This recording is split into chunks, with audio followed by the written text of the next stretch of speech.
ವಿಜಯಪುರ ಜಿಲ್ಲೆಯ ನೂತನ ಜಿಲ್ಲಾ ಪೊಲೀಸ್ ವರಿಷ್ಠಾಧಿಕಾರಿಯಾಗಿ ಲಕ್ಷ್ಮಣ್ ನಿಂಬರ್ಗಿ ಅಧಿಕಾರ ಸ್ವೀಕರಿಸಿದರು. ನಗರದ ಎಸ್ಪಿ ಕಚೇರಿಯಲ್ಲಿ ಪ್ರಭಾರಿ ಎಸ್ಪಿ ಪ್ರಸನ್ನ ದೇಸಾಯಿ ಅವರು ನೂತನ ಎಸ್ಪಿ ಲಕ್ಷ್ಮಣ್ ನಿಂಬರ್ಗಿ ಅವರಿಗೆ ಹೂಗುಚ್ಛ ನೀಡಿ ಸ್ವಾಗತಿಸಿದರು. ಈ ವೇಳೆ ಜಿಲ್ಲಾ ಕಿರಿಯ ಪೊಲೀಸ್ ಅಧಿಕಾರಿಗಳು ಉಪಸ್ಥಿತರಿದ್ದರು.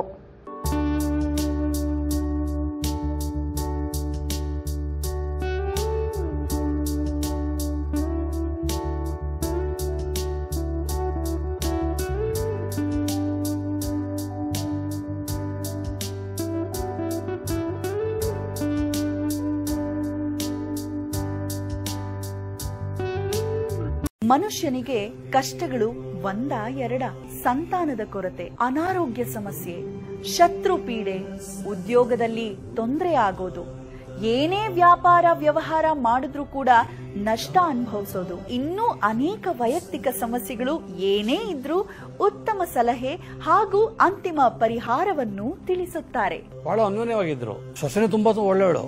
ಆದ್ರೆ ಇದಕ್ಕಿದ್ದಾಗ ಅವರಿಬ್ಬರಲ್ಲಿ ಏನ್ ಭಿನ್ನಾಭಿಪ್ರಾಯ ಬಂತೋ ಗೊತ್ತಿಲ್ಲ. ಕೊನೆಗೆ ಡಿವೋರ್ಸ್ ಲೆವೆಲ್ಗೂ ಬಂದ್ಬಿಟ್ರು. ಗುರೂಜಿ ಅವ್ರನ್ನ ಭೇಟಿ ಮಾಡಿದ್ವಿ. ಆ ಪರಿಹಾರ ಹೇಳಿದ ಹಾಗೆ ನಾವು ಮಾಡಿದ ನಂತರ ನನ್ ಮಗ ಸೊಸೆ ಈಗ ತುಂಬಾ ಖುಷಿಯಾಗಿದ್ದಾರೆ. ಇದ್ದಕ್ಕಿದ್ದಾಗೆ ಏನಾಯ್ತು ಅಂತ ಗೊತ್ತಿಲ್ಲ, ಜಾಬ್ ಕ್ವಿಟ್ ಮಾಡ್ಬೇಕಾಗಿ ಬಂತು. ಜೊತೆಗೆ ಸಾಕಷ್ಟು ಸಮಸ್ಯೆಗಳಿತ್ತು, ಹಣಕಾಸು, ಆರೋಗ್ಯ, ಮನೆಯಲ್ಲಿ ನೆಮ್ಮದಿ ಸಹ ಇರಲಿಲ್ಲ. ಗುರೂಜಿ ಅವ್ರನ್ನ ಭೇಟಿಯಾದೆ, ಅವರು ನನ್ನ ಎಲ್ಲ ಪ್ರಾಬ್ಲಮ್ಸ್ ಸಾಲ್ವ್ ಮಾಡಿದ್ರು. ಇವತ್ತು ಸ್ವಂತ ಉದ್ಯೋಗ, ಸ್ವಂತ ಮನೆ, ನೆಮ್ಮದಿ ಎಲ್ಲ ಇದೆ ಅಂದ್ರೆ ಅದಕ್ಕೆ ಗುರೂಜಿಯವರೇ ಕಾರಣ. ನಿಮ್ಮ ಜೀವನದ ಎಂಥ ಕಠಿಣ ಸಮಸ್ಯೆ ಇದ್ರೂ ಒಮ್ಮೆ ಗುರೂಜಿಯವರನ್ನ ಭೇಟಿ ಮಾಡಿ.